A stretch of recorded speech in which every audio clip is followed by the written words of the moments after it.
أعوذ بالله من الشيطان الرجيم بسم الله الرحمن الرحيم وبشر الذين آمنوا وعملوا الصالحات أن لهم جنات تجري من تحتها الأنهار كلما رزقوا منها من ثمرة رزقا قالوا هذا الذي رزقنا من قبل وأتوا به متشابها ولهم فيها أزواج مطهرة وهم فيها خالدون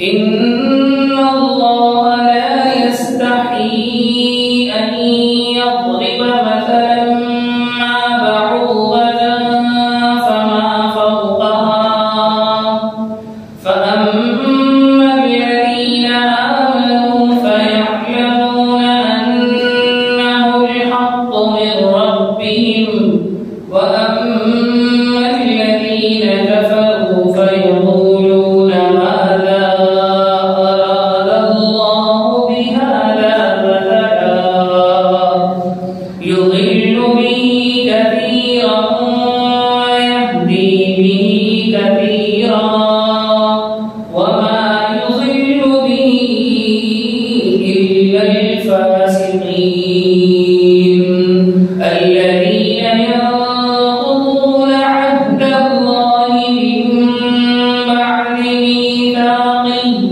ويقطعون ما أمر الله به أن يوصل ويفسدون في الأرض أولئك هم الخاسرون صدق الله العظيم.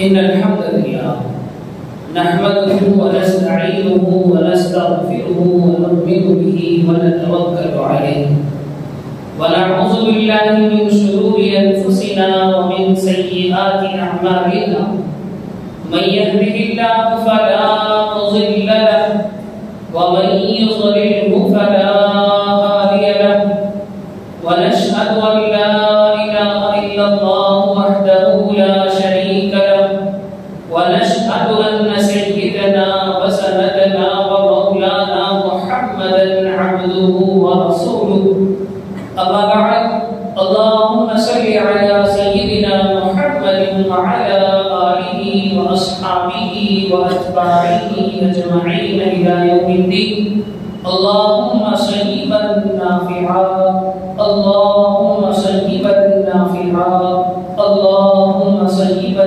نافعا. سب قسم کی تعریفیں بڑائی کبریائی صرف اور صرف اللہ وحدہ لا شریک لہ کے لائق ہے اور بے شمار انگنت درود و سلام نازل ہو میرے اور آپ کے آقا تاجدار مدینہ فخر موجودات سید الکائنات شفیع المذنبین خاتم النبیین حضرت محمد رسول اللہ صلی اللہ علیہ وسلم کی مبارک ذات پر جن کو اللہ سبحانہ و تعالی نے سارے انسانوں کے نائب نبی بنا کر بھیجا. پڑھنے کے زمانے میں ایک کتاب ہمارے مدرسوں میں پڑھی جاتی تھی. اس کتاب میں ایک واقعہ لکھا ہوا ہوتا تھا جس کو ہم نے بار بار سنا ہے کہ ایک بزرگ تھے کبھی سبق کا نامہ نہیں کرتے تھے. سبق کا نامہ کرنے کا نقصان مدرسوں میں یہ مشہور ہے کہ ایک دن کا سبق چھوڑ دینے سے 40 دن کے سبق کی برکت اٹھا لی جاتی ہے. تجربے کی بات ہے, قرآن حدیث کی بات نہیں. مدرسوں کے اندر یہ مشہور ہے. تو وہ بزرگ ہمیشہ سبق کی پابندی کیا کرتے تھے. ایک مرتبہ سخت بارش ہوئی, ساتھیوں نے سمجھا کہ آج یہ نہیں آئیں گے. ان کا کمرہ درسگاہ سے دور تھا تو ساتھیوں نے سمجھا کہ نہیں آئیں گے, لیکن وہ طالب علم گھڑے کے اندر اپنی کتاب کو چھپائے ہوئے بھیگنے کے انداز میں درس کے اندر شرکت کی۔ بہرحال یہ ان اکابر کی قربانیاں ہیں کہ سبق کا ناغہ وہ نہیں کرنے دیتے تھے۔ چنانچہ امام اعظم ابو حنیفہ رحمۃ اللہ علیہ کے ایک عظیم شاگرد ہیں امام ابو یوسف رحمۃ اللہ علیہ۔ امام ابو یوسف رحمۃ اللہ علیہ کا درجہ حنفی فقہ میں دوسرے نمبر پر ہے، یعنی امام اعظم ابو حنیفہ رحمہ اللہ کے بعد کسی کا نام آتا ہے تو وہ امام ابو یوسف رحمۃ اللہ علیہ کا نام آتا ہے۔ امام ابو یوسف رحمۃ اللہ علیہ اتنا سبق کی پابندی کرتے تھے، اتنا سبق کی پابندی کرتے تھے کہ انہوں نے اپنی پوری زندگی امام ابو حنیفہ رحمہ اللہ کے ایک بھی سبق کو ناغہ نہیں کیا، چھٹی نہیں کی۔ یہاں تک کہ ایک مرتبہ ان کے سگے بیٹے کا انتقال ہو گیا تھا، ان کے سگے بیٹے کا انتقال ہو گیا تھا تو انہوں نے اپنے دوستوں کو، رشتہ داروں کے ہاتھ میں پیسے رکھ کر کہا کہ تم اس کی تجہیز و تکفین کر لینا، میں امام صاحب کا سبق نہیں چھوڑ سکتا کہ اس کی تکلیف مجھے پوری زندگی رہے گی، اس کی تکلیف مجھے پوری زندگی رہے گی۔ بہرحال یہ ان اکابر کی محنتیں رہی ہیں، یہ ان اکابر کی جد و جہد رہی ہیں جنہوں نے اپنے آپ کو علم کے حوالے کر دیا، اپنے آپ کو علم کے لیے قربان کر دیا۔ چنانچہ غریب کے علماء میں ایک بہت بڑے عالم گزرے ہیں، شیخ عبد الفتاح ابو غدہ رحمۃ اللہ علیہ، شام کے عالم تھے، بہت بڑے عالم گزرے ہیں۔ انہوں نے مستقل ایک کتاب لکھی ہے العلماء العزاب کے نام سے، یعنی انبیاء علماء، ایسے علماء جنہوں نے شادی نہیں کی، علم کے لیے اپنی پوری زندگی کو ڈیڈکٹ کر دی، پوری زندگی علم کے لیے لگا دی، شادی کرنے کا بھی انہیں موقع نہیں ملا۔ ایسے عظیم الشان علماء بھی ہماری تاریخ کے اندر موجود ہیں جنہوں نے کبھی شادی نہیں کی، پوری زندگی کا اوڑھنا بچھونا ان کا علم تھا۔ امام نووی رحمۃ اللہ علیہ کا نام شاید آپ نے سنا ہوگا، صحیح مسلم کی سب سے عمدہ ترین شرح ہے انہی کی لکھی ہوئی امام نووی رحمۃ اللہ علیہ۔ ان کی 40 حدیثوں والی کتاب الاربعون النوویہ اکثر مدرسوں میں پڑھائی جاتی ہے۔ انہوں نے بھی اپنی پوری زندگی شادی نہیں کی۔ ہمارے قریب کے علماء میں شیخ الحدیث مولانا یونس صاحب جون پوری رحمۃ اللہ علیہ کو ہم نے اپنے آنکھوں سے دیکھا کہ بہت بڑی عمر ان کی ہو گئی تھی، خدمت کرنے کے لیے بھی طلبا ہی تھے، مدرسے میں ان کا کام صرف پڑھنا لکھنا تھا، اس کے علاوہ وہ کچھ نہیں جانتے دنیا کے بارے میں۔ وقت کے شیخ الحدیث تھے، وقت کے اتنے بڑے شیخ الحدیث تھے۔ بہرحال علماء نے اتنی ساری قربانیاں کی ہیں علم کے لیے، تب جا کر یہ علم، یہ دین ہم تک پہنچا ہے، یہ علم کی باتیں ہم تک پہنچی ہیں۔ ہم جو کچھ باتیں رکھتے ہیں یہ انہی کی جوتیوں کا صدقہ ہے، یہ انہی بزرگوں کی جوتیوں کا صدقہ ہے جو ہم آپ کے سامنے باتیں رکھتے ہیں۔ تو بہرحال ان علماء کو بھی ہمیں یاد رکھنا چاہیے، ان علماء کے لیے بھی ایصال ثواب کا اہتمام کرنا چاہیے جن سے یہ علم دین ہم تک پہنچا ہے، جن سے یہ اسلام کی خوبیاں ہم تک پہنچی ہے۔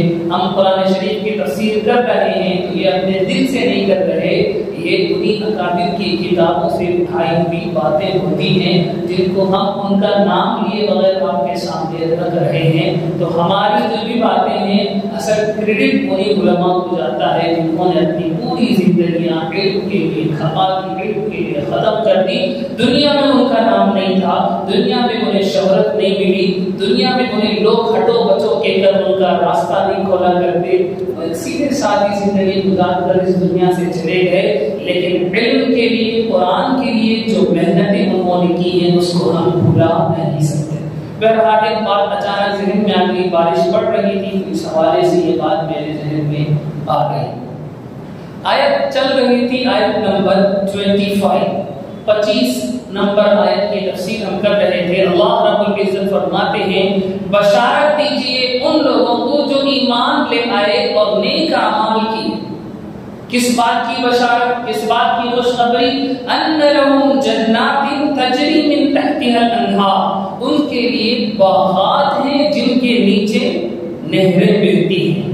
کلما رزقوا منها من ثمرۃ الرزق، جب بھی انہیں کوئی پھل رزق کے طور پر دیا جاتا، قالوا وہ کہتے ھذا الذی رزقنا من قبل، یہ وہی پھل ہے جو اس سے پہلے ہم نے کھایا ہے، وَأُتُوا بِهِ مُتَشَابِهًا، حالانکہ انہیں اس جیسا پھل دیا گیا ہوتا، وَلَهُمْ فِيهَا أَزْوَاجٌ مُطَهَّرَةٌ، اور ان کے لیے اس میں بہت پاک کی ہوئی بیویاں ہوں گی، وَهُمْ فِيهَا خَالِدُونَ، اور وہ اس میں ہمیشہ ہمیشہ کے لیے رہیں گے۔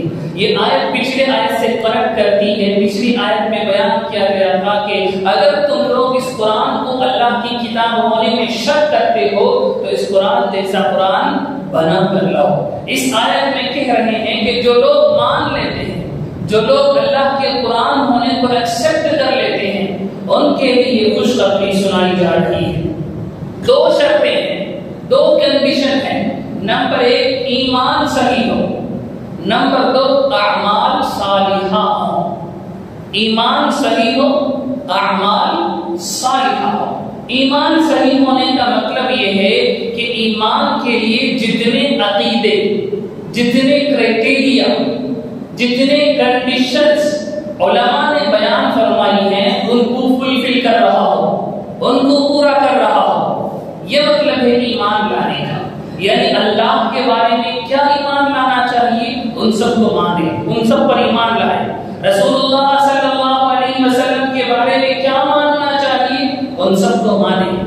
جنت کے بارے میں، جہنم کے بارے میں، آخرت کے بارے میں، جنات کے بارے میں، فرشتوں کے بارے میں، پچھلے انبیاء کے بارے میں، پچھلی کتابوں کے بارے میں اہل السنت والجماعت کا جو موقف ہے، جو منہج ہے، جو اسلوب ہے، اس کو ایز اٹ از ایکسپٹ کر لینا، یہ مطلب ہے ایمان لانے کا۔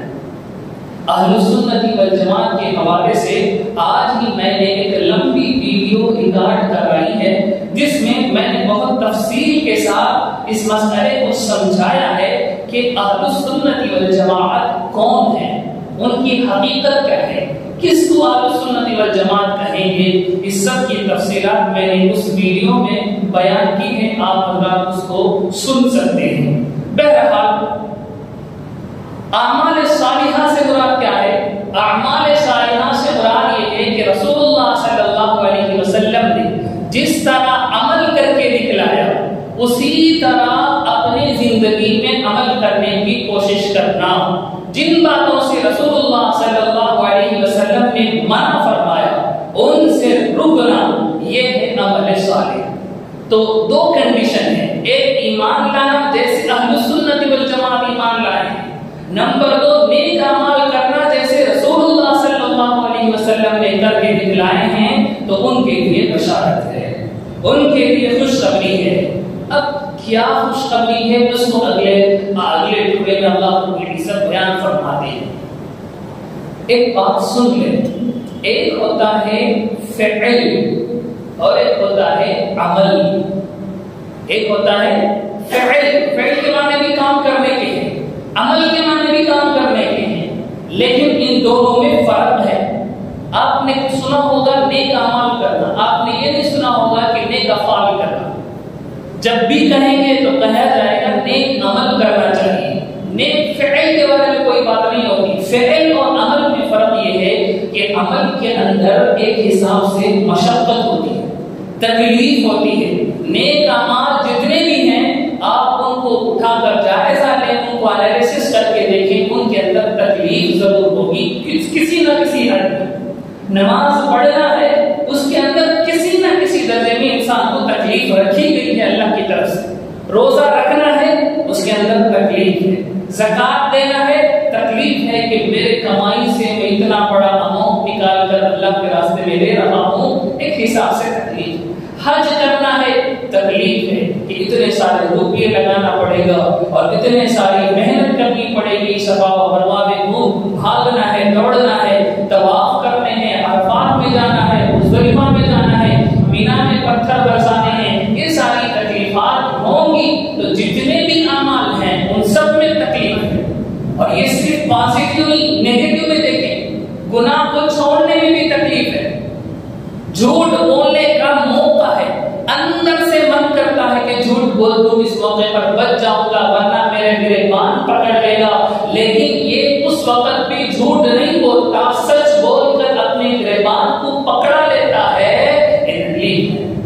دھوکہ دینے کا زبردست موقع، کسی کو کانوں کان خبر نہیں ہوگی، کوئی نہیں دیکھ رہا ہے، لیکن اس موقع پر بھی بندہ اللہ کو ڈر کر دھوکہ نہیں دیتا۔ یہ تکلیف ہے، تکلیف ہے تو معلوم ہوا عمل میں مشقت ہوتی ہے، اسی مشقت والے عمل کو نیک انداز میں کرنے کا نام عمل ہے، اسی نیک عمل کو مشقت والے کام کو صحیح ڈھنگ سے کرنے کا نام عمل صالح ہے۔ بہرحال میں سمجھتا ہوں کہ اتنی بات یہاں کے لیے کافی ہے۔ اب اللہ فرماتے ہیں کہ ان کے لیے کیا خوشخبری ہے، فرماتے ہیں ان لہم جنات تجری من تحتها الانہار، ان کے لیے ایسے باغات ہیں جن کے نیچے نہریں بہتی ہیں۔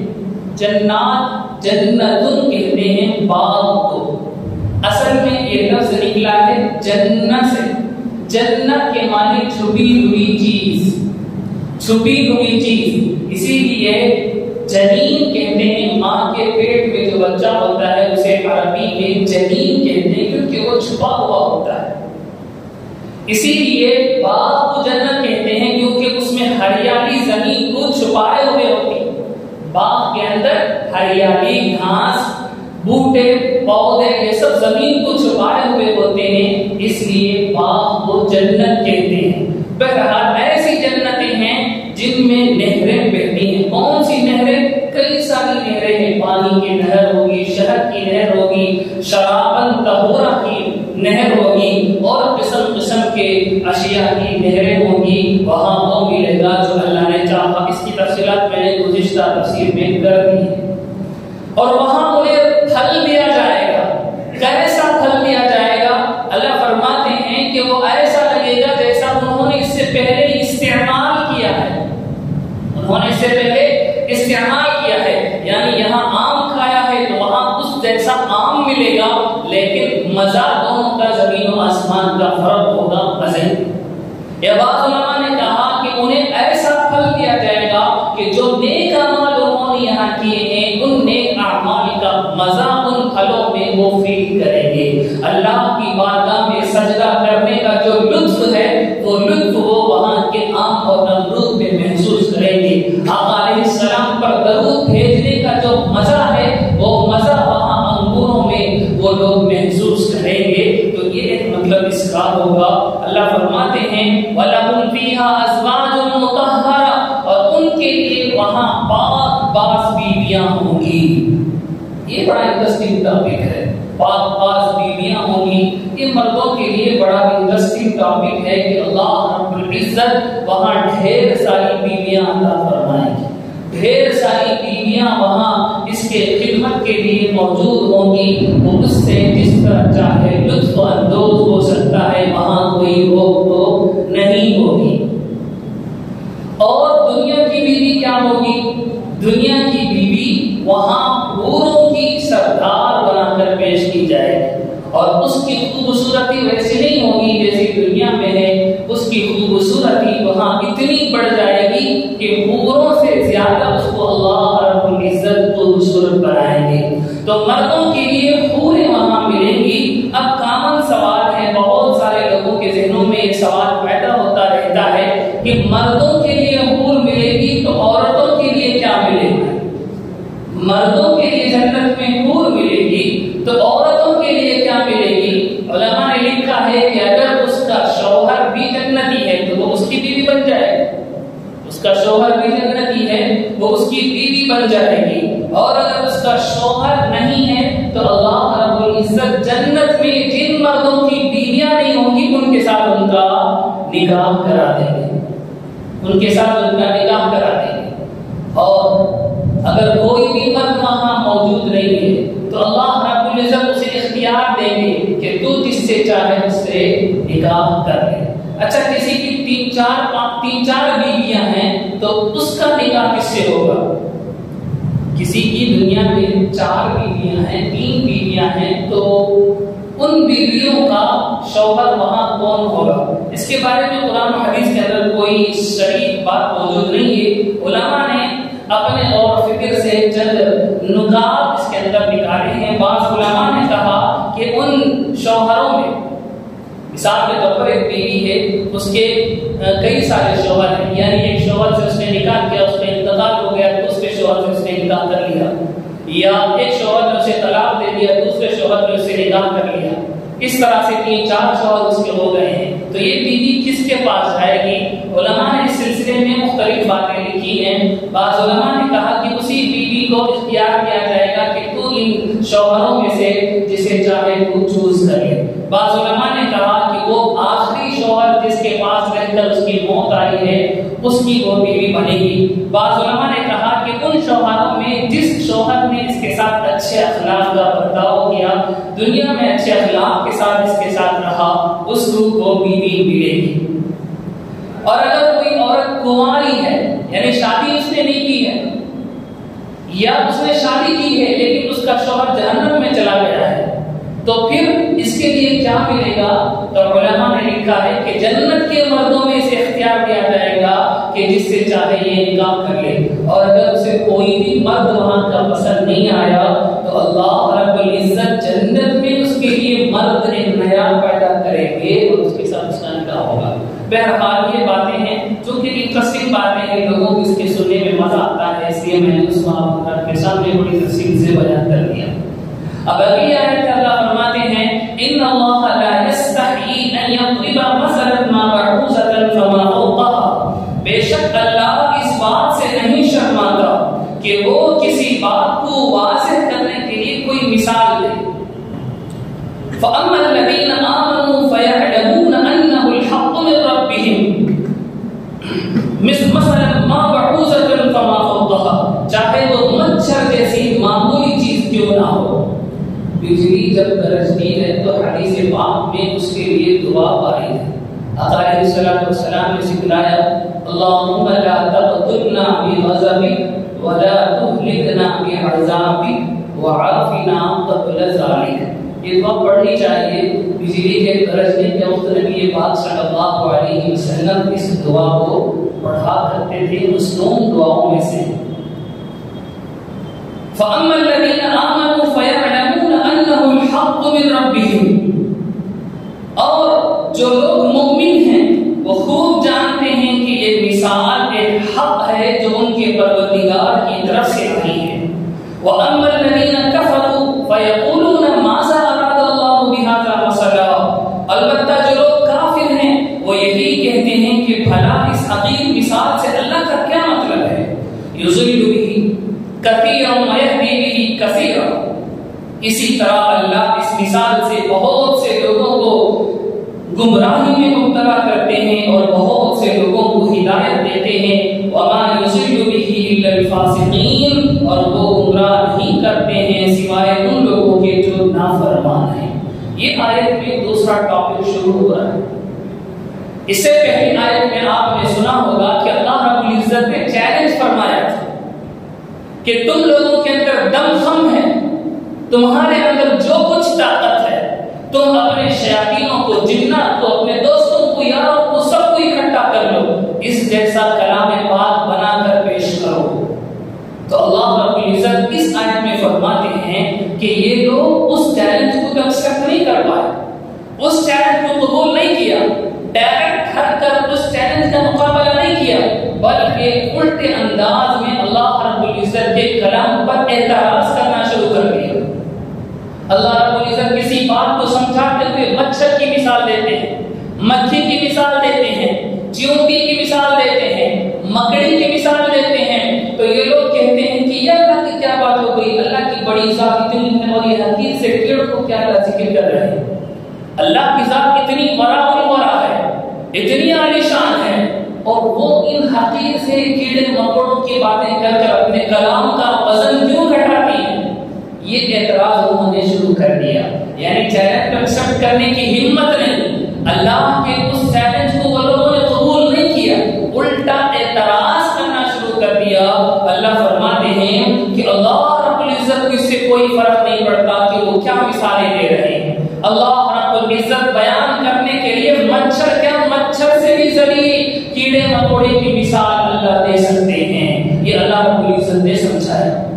یہاں رک کر یہ بات سمجھیں، قرآن اور حدیث کا مطالعہ کرنے سے یہ بات معلوم ہوتی ہے کہ اللہ اور اللہ کے رسول علیہ السلام بعض مثالیں ایسے پیش فرماتے ہیں جن کو سننے سے طبیعت کراہت محسوس کرتی ہے، صرف سننے سے طبیعت کراہت محسوس کرتی ہے، بدن میں قسم کی جھرجھری پیدا ہو جاتی ہے، یہ کیسی باتیں ہو رہی ہیں، یہ کیسی باتیں ہو رہی ہیں، یہ اللہ کا کلام تھوڑی ہو سکتا ہے۔ مثال کے طور پر رسول اللہ صلی اللہ علیہ وسلم نے فرمایا جو آدمی اپنے بھائی کی، اللہ نے فرمایا قرآن مجید میں موجود ہے، جو آدمی اپنے بھائی کی غیبت کرتا ہے وہ اس کے گوشت کو کھا رہا ہے، وہ اس کے گوشت کو کھا رہا ہے۔ بھائی کے گوشت کو کھانا، اس کو سننا ہی ہمیں پسند نہیں، اتنی کراہت والی مثال ہے۔ ایک اور مثال سنیے، رسول اللہ صلی اللہ علیہ وسلم نے فرمایا جو آدمی 1 درہم سود کا، وڈی کا 1 درہم کھاتا ہے وہ ایسا ہے کہ اپنی سگی ماں سے 30 پر 6 مرتبہ زنا کرے، 30 پر 6 مرتبہ منہ کالا کرے، اس کے برابر ہے۔ ہمارے لیے یہ مثال سننا ہی عجیب ہے کہ کیسی بات ہو رہی ہے، حدیث کے اندر یہ مثال کیوں موجود ہے؟ اس کی وجہ ہے، اس کی وجہ ایسے بہت ساری مثالیں ہیں حدیث کے اندر، قرآن کے اندر، جن کو سننے سے ہماری طبیعت کی بات کرتی ہے، ہمارے اندر کراہت محسوس ہوتی ہے۔ ایسی مثالیں اس لیے دی جاتی ہیں کہ انسانوں کے دلوں کے اندر ان چیزوں کے بارے میں ویسی ہی نفرت پیدا ہو جیسے ان چیزوں کے بارے میں ہوتی ہے، یعنی سود کو سوچے تو اس کے اندر ایسی نفرت آنی چاہیے جیسے ماں کے ساتھ زنا کرنے سے نفرت آتی ہے۔ اس لیے اللہ کے نبی اور اللہ کے طریقہ اختیار فرماتے ہیں۔ اللہ اکبر، توجہ فرمائیے، ہماری ناپسند چیزوں کی کئی ویرائٹیز ہیں۔ ایک وہ چیز ہے جس کو طبیعت پسند نہیں کرتی، گندگی ہے، طبیعت کی بات کرتی ہے، طبیعت پسند نہیں کرتی، اور بعض چیزیں ایسی ہیں جنہیں شریعت پسند نہیں کرتی، شریعت کو اس سے سخت ناپسندیدہ ہے، شریعت کو اس سے کراہت ہے۔ تو گندگی سے ہمیں جو کراہت ہوتی ہے اسے طبعی کراہت کہتے ہیں۔ کیا کہتے ہیں؟ طبعی کراہت کہتے ہیں۔ اور شریعت جن چیزوں کو منع کرتی ہے اسے شرعی کراہت کہتے ہیں۔ مثال کے طور پر شراب مسلمانوں کو ناپسند ہے، لیکن بعض مسلمان اللہ معاف فرمائے پیتے ہیں، بعض مسلمان شراب کے اڈوں میں جاتے ہیں، حالانکہ اس کے اندر جو کراہت ہے وہ شرعی کراہت ہے، شریعت نے اس کے اندر کراہت رکھی ہے۔ اللہ اور اللہ کے رسول یہ چاہتے ہیں کہ تمہاری طبعی کراہت اور تمہاری شرعی کراہت دونوں ایکول ہونی چاہیے، یعنی جیسے پاخانہ کو دیکھنے سے تمہاری طبیعت کے اندر نفرت آتی ہے، اسی طرح گناہوں کو دیکھنے سے تمہارے اندر نفرت آنی چاہیے۔ اس کو سمجھانے کے لیے اللہ کہتے ہیں کہ میں جو بھی مثال دوں لیکن تمہارے لیے اس میں فائدہ ہے، تمہارے لیے اس میں سبق ہے، تمہارے لیے اس میں حکمت ہے۔ اسی لیے اللہ والوں کی زندگیوں میں ہم دیکھتے ہیں کہ انہیں گناہوں سے ویسے ہی نفرت ہوتی ہے جیسے گندگی سے انسان کو نفرت ہوتی ہے، اور عبادتوں میں انہیں ویسے ہی مزہ ملتا ہے جیسے دنیا کی لذتوں میں مزہ ملتا ہے۔ چنانچہ وہ لوگ نماز پڑھتے ہیں، اب اس پرسپیکٹو میں آپ دیکھیں کہ صحابہ رات بھر نماز پڑھا کرتے تھے، ذہن قبول نہیں کرتا، ایک انسان پوری رات کیسے نماز پڑھ سکتا ہے؟ اسے نیند بھی تو آئے گی، میں آدھا گھنٹہ نماز میں نہیں کر سکتا، میری کمر درد ہونے لگتی ہے، میرے پیر کھینچنے لگتے ہیں۔ صحابہ کے بارے میں ہم سنتے ہیں کہ وہ ساری رات نماز میں کھڑے ہوئے ہیں، اولیاء اللہ کے بارے میں ہم سنتے ہیں کہ وہ پوری رات سجدے میں پڑے ہوئے ہیں۔ کیا مطلب؟ کیسے پاسبل ہے؟ اس طرح پاسبل ہے کہ انہوں نے نیکیوں کو اپنی طبعی خواہشات کے ایکول کر لیا، گناہوں کو اپنی طبعی نفرتوں کے ایکول کر لیا، انہیں نماز میں ویسے ہی مزہ ملتا ہے جیسے بھوکے کو زبردست قسم کی بریانی میں مزہ ملتا ہے۔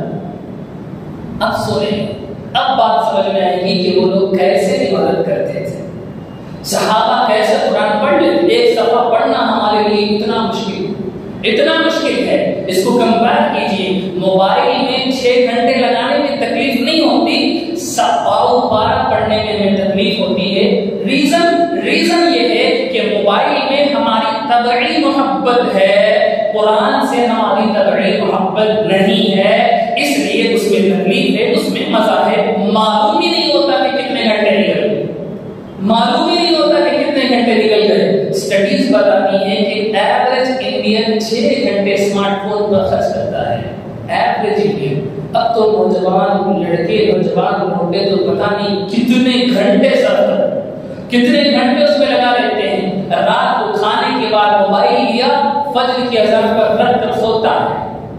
یہ عالم ہے، وقت گیا پتہ نہیں چلا۔ کیوں نہیں پتہ چلا؟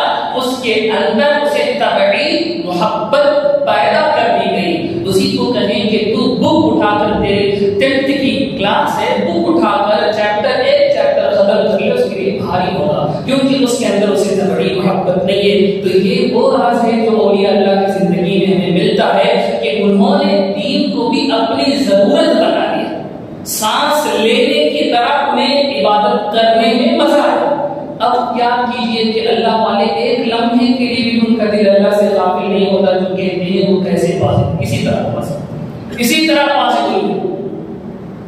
طریقت میں ایک ٹرمینالوجی یوز ہوتی ہے، پاس سے الفاظ۔ طریقت کے اندر ایک جسے ہم تصوف کہتے ہیں، تصوف میں ایک لفظ استعمال ہوتا ہے، ایک درجہ ہے بزرگوں کا، پاس سے الفاظ۔ پاس سے الفاظ کہتے ہیں کہ ایک لمحے کے لیے بھی دل میں اللہ کی ذکر ختم نہ ہو، ایک لمحے کے لیے۔ یہ بڑی اونچی درجے کا اونچا مقام ہے تصوف کے اندر۔ یہ کیسے پاسبل؟ ہم سنتے ہیں تو ہمارا ذہن قبول نہیں کرتا۔ لوگ اسی لیے انکار کرتے ہیں طریقت کا کہ طریقت سمجھ میں نہیں آتی۔ طریقت اس لیے سمجھ میں نہیں آتی کہ ہمیں شریعت سمجھ میں نہیں آئے گی۔ جب شریعت سمجھ میں نہیں آئے گی تو طریقت سمجھ میں نہیں آئے گی۔ شریعت اور طریقت دو الگ الگ چیزیں ہیں ہی نہیں، شریعت اور طریقت دونوں ایک ہی چیز کا نام ہے۔ جیسے ایک سکے میں ایک طرف ہیڈ ہوتا ہے، ایک طرف ٹائل ہوتا ہے، ویسے ہی دین کا ایک حصہ شریعت ہے اور ایک حصہ طریقت ہے۔ جب شریعت ہی سمجھ میں نہیں آئے گی تو تجھے دین کی بیس ہی سمجھ میں نہیں آئے گی، طریقت بھی سمجھ میں نہیں آئے گی۔ تو میں وہ سمجھانے لگا ہوں کہ پاس سے الفاظ میں اللہ والے ایک لمحے کے لیے بھی اپنے دل کو اللہ سے غافل نہیں رکھتے۔ کیسے پاسبل ہے؟ اسی طرح پاسبل ہے کہ انہوں نے سانس کو ایکول بنا دیا اللہ کے ذکر سے، کہ وہ سانس لیں گے تو اللہ کا ذکر کریں گے۔ اب سانس کے بغیر انسان نہیں رہیں گے تو اللہ کے ذکر کے بغیر انسان نہیں رہیں گے۔ تو معلوم ہوا میرے بھائیوں کہ یہ وہ حقیقت ہے جس کو رسول اللہ صلی اللہ علیہ وسلم نے اپنی حدیثوں کے ذریعے سے اور اللہ نے قرآن کی آیتوں کے اندر چھپا کر اندر چھپ کے ذریعے سے ہمیں ان مسائل کو سمجھایا ہے۔ اسے ایکسپلور کرنے کی ضرورت ہے، اسے سمجھنے کی ضرورت ہے۔ بہرحال تو سود کے بارے میں جو مثال میں نے دی، رسول اللہ صلی اللہ علیہ وسلم نے بھی اس لیے دی کہ ہم سود سے ویسی نفرت کریں جیسے ماں سے زنا کرنے سے نفرت ہو، ماں سے زنا کرنے سے نفرت ہو۔ یہ عجیب المیہ ہے ہمارے مسلمانوں کا کہ دیکھیں، ایک ہے خنزیر کا گوشت حرام ہے اور ایک ہے شراب، یہ بھی حرام ہے، لیکن نفرت جو شراب پیتے ہیں ان کے اندر خنزیر کے گوشت میں تو ویسی نفرت رہے گی، لیکن شراب میں ان کی نفرت کم ہو جاتی ہے، شراب میں ان کی نفرت کم ہو جاتی ہے۔ حرام ہونے میں دونوں ایکول ہیں، حرام ہونے میں دونوں برابر ہیں، قرآن نے دونوں کو حرام قرار دیا ہے، لیکن تربیت کا انداز ہے، تربیت کا نتیجہ ہے، دوستوں کی صحبت کا نتیجہ ہے کہ ایک کی کراہت ختم ہو گئی، ایک کی کراہت ختم نہیں ہوئی۔ آج سے 20-25 سال پہلے آپ حضرات جانتے ہوں گے، 30 سال پہلے کوئی آدمی گانا بجا دے اسے بری نگاہ سے دیکھتے تھے، کوئی آدمی گانا بجا دے ہمارے علاقے میں اسے بری نگاہ سے دیکھتے تھے کہ یہ آدمی گانا لگتا ہے، اسے دور رہو، یہ برا آدمی ہے۔ لیکن آج گانا ہر بندے کے ہاتھ میں بجتا رہتا ہے، ہر بندے کے ہاتھ میں بجتا رہتا ہے۔ کیوں؟ کیونکہ اتنا اس کے اوپر محنت کی گئی، ہر جگہ میوزک انڈسٹری نے اتنی محنت کی کہ اب گانا معمول ہو گیا۔ اب مولوی صاحب آ کر کہیں کہ ٹی وی دیکھنا ناجائز ہے تو مولوی صاحب کو لوگ عجیب نگاہ سے دیکھیں گے کہ یہ کون سی مخلوق ہے، مارس سے آ گئے ہیں شاید، مربیس سے آ گئے ہیں شاید، کہ انہیں ٹی وی کا بھی نہیں پتا۔ میرے بھائیوں، یہ عالم کیسا ہوا کہ اس طرح سے ہوا کہ اس کے بارے میں اس کی نفرت کو ختم کرنے کے لیے اتنی محنت کی گئی۔ اسی لیے یہ ایک اسٹریٹجی میں آپ کو سمجھاؤں، بزنس اسٹریٹجی بھی یہی ہے، ایک چیز کو بار بار بتاتے بار بار بتاتے جاؤ، بار بار بتاتے جاؤ، یہاں تک کہ اس کی نفرت ختم ہو جائے، وہ مانوس ہو جائے، وہ مانوس ہو جائے۔ آپ لوگ یوٹیوب یوز کرتے ہوں گے، یوٹیوب کے اندر زومیٹو کا ایڈ آپ نے اتنی مرتبہ دیکھا ہوگا کہ اب کھانے کے بارے میں بات آئے گی آرڈر کرنے کی، فوراً ذہن زومیٹو کی طرف کر جائے گا۔ کیوں؟ اس لیے کہ اتنی مرتبہ اسے دکھایا گیا کہ آدمی نے اسے ایکسپٹ کر لیا، شعوری طور پر ایکسپٹ کر لیا یا انکانشیسلی لاشعوری طور پر ایکسپٹ کر لیا۔ اب وہ نام لے کر کھانے کو آرڈر کرنے کے لیے زومیٹو کا۔ بات سمجھ میں؟ یہ اسٹریٹجی آج پوری امت کے ساتھ کھیلی جا رہی ہے۔ بے حیائی کو اس طرح پروموٹ کیا گیا، اس طرح پروموٹ کیا گیا کہ ننگی عورتوں کو دیکھنے میں تکلیف محسوس نہیں ہوتی، کراہت محسوس نہیں ہوتی، طبیعت کے اندر ایک طرح کا انکمفرٹیبل فیل نہیں ہوتا۔ کیوں؟ اسے اتنی مرتبہ دکھایا گیا، اتنی مرتبہ دکھایا گیا، پوسٹروں میں دکھایا، ٹی ویوں میں دکھایا، یوٹیوب میں دکھایا، موبائل میں دکھایا، نیوز پیپر میں دکھایا، تو اس کی بارے میں جو طبیعت کے اندر کراہت تھی وہ کراہت ختم ہو گئی۔ تو میرے بھائیو، رسول اللہ صلی اللہ علیہ وسلم معمولی انسان نہیں تھے۔ سائیکالوجی میں بھی ہمارے السلام کی مہارت اس پائے کی تھی، تو نبی پاک صلی اللہ علیہ وسلم نے گناہوں کی نحوست کو، گناہوں کی کراہت کو، نیکیوں کی کراہت کو اس طرح انڈوز کیا کہ انسان اسے اپنی ہیبٹ میں بدل لے، اور اسے گناہ کرنے میں ویسے ہی تکلیف ہو جیسے کوئی نفرت والی چیز میں تکلیف ہوتی ہے، عبادت میں اسے ویسے ہی مزہ محسوس ہو جیسے عمدہ قسم کی لذت والی چیزوں میں مزہ محسوس ہوتا ہے۔ تو اسی لیے اللہ رب العزت نے اس آیت پاک میں فرمایا کہ ہم نے مچھر کی مثال دی ہے تو کیا ہوا، ہم نے مچھر کی مثال دی ہے تو کیا ہوا۔ اس میں حکمت ہے کہ جو لوگ اس مچھر کی مثال کے بہانے اس دین سے ہٹتے ہیں وہ گمراہ ہوئے، اور جو لوگ اس مچھر کو بھی اللہ کی حکمت سمجھ کر قبول کر لیے ان لوگ کامیاب ہو گئے۔ اسی کو اللہ فرماتے ہیں یضل بہ کثیرا، اس مثال سے بہت سو کو ہم نے گمراہ کیا ہے، ویہدی بہ کثیرا، اسی مثال سے ہم نے بہت سو کو نیک ہدایت دی ہے۔ اب حق اپنے پاس ہے، اختیار اپنے پاس ہے کہ تم کسے چوز کرتے ہو، تم کسے پک کرتے ہو۔ ایک طرف اللہ کے کلام کو تم چوز کرتے ہو، یہ اپنے نفسان خواہشات کو تم چوز کرتے ہو۔ یہاں سے بات بھی معلوم ہو گئی کہ ایک ایکشن کے دو ریئیکشن الگ الگ ہو سکتے ہیں، ایک ایکشن کے دو الگ الگ ریئیکشن ممکن ہیں۔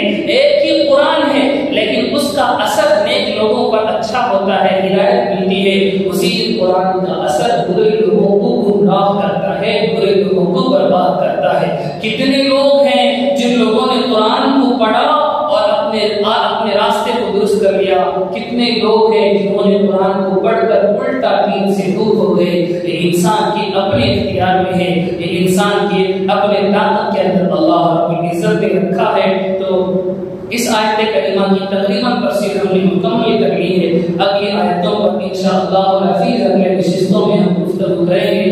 رب العزت ہمیں فہم نصیب فرمائے، قرآن کی دولت نصیب فرمائے، قرآن پر عمل کرنے کا جذبہ نصیب فرمائے۔ آمین وآخر دعوانا الحمدللہ رب العالمین۔ الحمد لله الشكر يا الله، اللهم صل على سيدنا محمد وعلى آل سيدنا محمد وبارك وسلم عليه۔ اللهم إنا نسألك حبك وحب من يحبك وحب عمل يقربني إلى حبك۔ سبحان ربك رب العزة عما يصفون وسلام على المرسلين والحمد لله